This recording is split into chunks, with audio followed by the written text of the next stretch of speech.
Khushbu ma'am ஒரு சில வருஷங்களுக்கு முன்னாடி ஒரு விஷயம் பேசியிருந்தாங்க. ரிலேஷன்ஷிப்ல இருக்கிறவங்க நார்மலா ஜென்ரலா அது இருக்கலாம். அவங்க வந்து உடல் உறவு வச்சிருந்தா கூட ஒன்றும் பிரச்சனை கிடையாது. கல்யாணம் ஆவறதுக்கும் இதுக்கும் எந்த விதமான சம்மந்தமும் இல்ல அப்படின்றத சொல்லியிருந்தாங்க.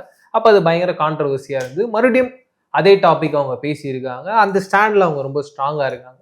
இது ஜென்சி கலாச்சாரமா எல்லாரும் பார்க்குறாங்க. ஒரு பக்கம் அவங்கள சப்போர்ட் பண்றாங்க. இன்னொரு பக்கம் இது எப்படி நம்ம கலாச்சாரத்துக்கு சரிப்பட்டு வரும் அப்படின்னு பேசுறாங்க.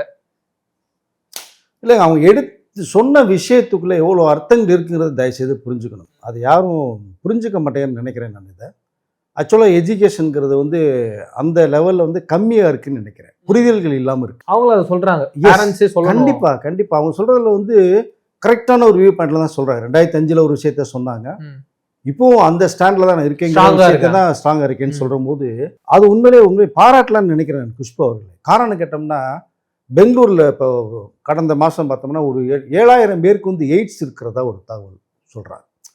ஸ்டூடெண்ட்ஸு எல்லாம் மிக்சடாக பார்க்கும்போது, அப்போது அந்த கவனக்குறைவு, அந்த பாதுகாப்பு இல்லை அப்படிங்கும்போது வந்து இது வந்து இருக்கக்கூடாது. ஒட்டுமொத்தமாக இது வந்து தவறான ஒரு செயல் யாரும் பண்ணக்கூடாது. எந்த உரிமை நீங்கள் ஒரு விஷயத்தை தெரியாமல் பண்ணுறீங்க, வீட்டில் பேரண்ட்ஸுக்கு தெரியாமல் ஒரு விஷயத்தை நீங்கள் பண்ணுறீங்க, நண்பர்களுக்கு தெரியாமல் ஒன்று பண்ணுறீங்க.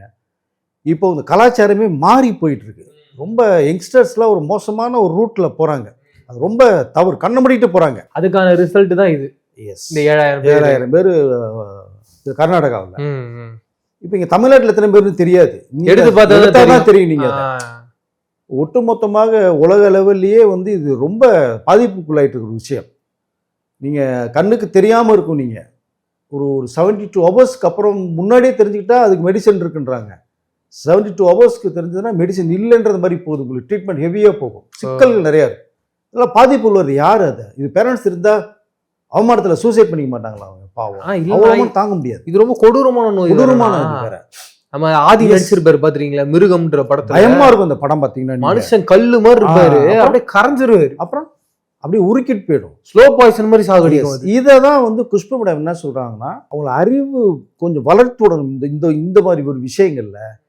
ஏன்னா நீங்க ஒரு தவறுகள் பண்ணிட்டு போய் குழந்தையெல்லாம் தெரியாமலாம் ஒரு லிமிட்டுக்கு மேல பெற்றுக்க வேண்டிய சூழ்நிலை போகும்போது குப்பை தொட்டில் தூக்கி போட்டு போயிடுறாங்க. அது என்னங்க இப்போ தவறு பண்ணுச்சு? அது தெரியுமா? அந்த உலகத்துக்கு தெரியுமா வரும்னு அதுவும் ஆசைப்பட்டுச்சு. நீங்கள் பண்ணுற ஒரு தவறுக்கு வந்து குழந்தைய பெற்று போட்ட ரோட்டில் போட்டிங்கன்னா, இதை தான் புதிய பாதை படத்தில் பார்த்திபன் சொல்லியிருப்பார். கதையே இதுதான். உங்களுக்கு 91 சொல்லியிருக்காருங்க அவரு புதிய பாதையை. அப்போயே அவர் தாட்ஸ் எப்படி போயிருக்கு பாருங்க அது.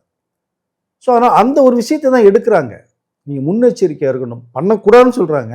பண்ணீங்கன்னா